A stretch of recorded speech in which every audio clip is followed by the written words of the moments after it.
When is 6.5 million? Not really 6.5 million, but kind of is 6.5 million. Well, when talking about the current housing deficit. So from 2012 to 2021, 15.6 households or families in the same location were being formed. However, during that same time frame, there were only 8.5 million single family homes built, hence the deficit. Well, we're going to talk about what that deficit actually is. The big winner of this deficit, spoiler alert, is the builder. So we're also going to talk about tips for dealing with new construction homes, builders, and how they try to strong arm you to do what they want. Let's get it. Welcome back to House Rich, the first time home buy show where we help millennials figure out how in the world do I buy my first home. Today we're talking about the current housing inventory deficit. So let's really break down that 6.5 million number. So as I mentioned, between 2012 and 2022, there were 15.6 million households formed. However, during that time frame, there were only 8.5 million single family homes built. But also during that time frame, there were 3.4 million multi-family homes built, which has helped the deficit as far as folks just being in a home, but you can see there's still a deficit between those two numbers. And actually last year, 2022, there were 2.06 million households formed, which is the highest number in the last decade. But here's the thing you got to remember when we talk multifamily properties. Only one person can own their property, right? So if you have a duplex, there's one owner and one renter. You got a triplex, one owner, two renters, fourplex, one owner, and you guessed it, three renters. And this whole stat, as far as multifamily properties, 94.5% of those were scheduled to be rental properties. So we're talking about the ability to own a home. That's where that huge 6.5 million household deficit comes from. But also the deficit is probably even bigger when you think about the types of homes being built. So only 10% of homes being built in 2022 were under $300,000 compared to 41% as recently as Q4 of 2019. So the new homes that they're building to try to keep up with the inventory are not starter homes. And furthermore, in order to actually catch up with that 6.5 million home gap, home production would have to triple over the next couple of years just to break even. However, just keeping up with that pace will be unrealistic. We'd have to hit like the home building highs of the 1970s and 2000s. I know you're thinking, oh, what happened in the early 2000s? Yeah, we know what happened a little bit later, 2008, but that was not really related to what's going on now. And also, home builder sentiment, basically the confidence that home builders have in building homes, is actually plummeted over the last year. In early January of 2021 or 2022, excuse me, it was actually 83. And right now, or December 2022, it is 31. So a huge drop.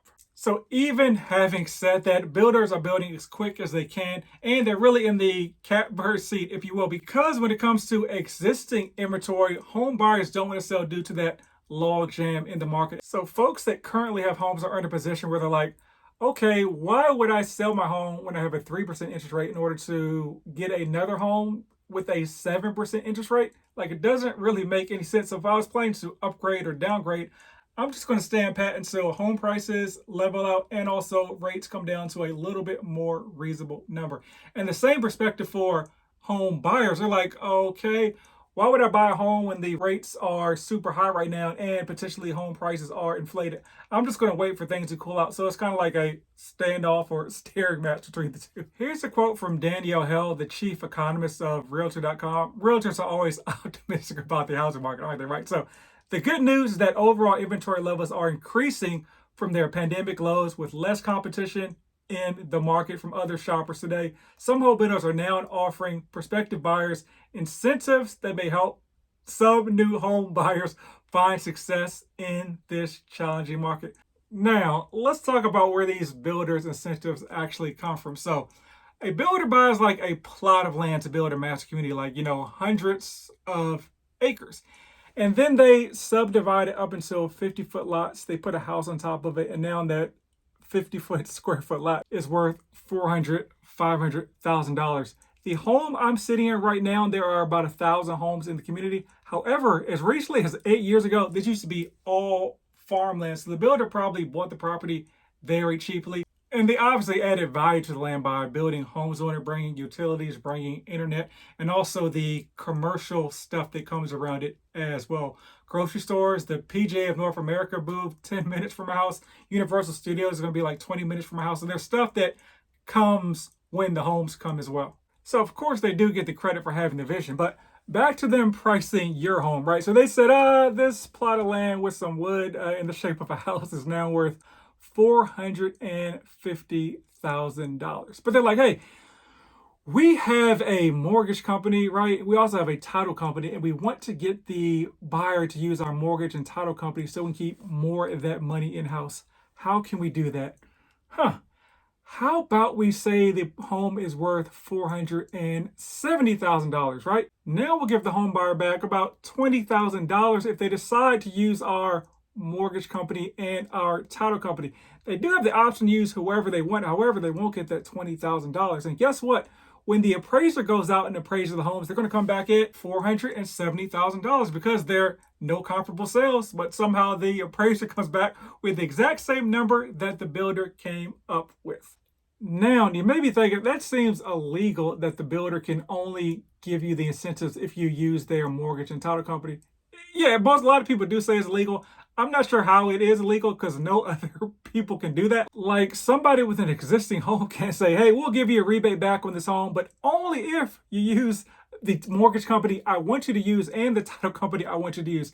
That's somehow not a thing for existing homes, but the big builders have the big money, and somehow the people with the money get to make the rules and get to somehow skirt through the law as well. But all that glitters isn't gold, because sometimes the builders will hide these rebates within the actual pricing of the loan. So they may give you like $10,000 back, but you'll see like a $6,000 origination fee. So really that $10,000 is only $4,000. And also the interest rate may be higher than you could get on the open market as well. So you're actually paying a little bit more than you think. So that difference you're getting back may only be like $1,000, $2,000.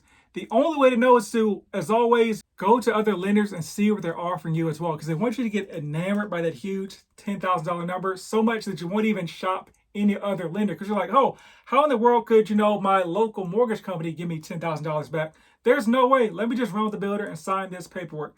Don't do it. As always, shop rates. Also, you'll see situations where builders are like, hey, you can use your own representation, but you have to get your credit pulled by our lender in order to submit an offer. That's kind of illegal too.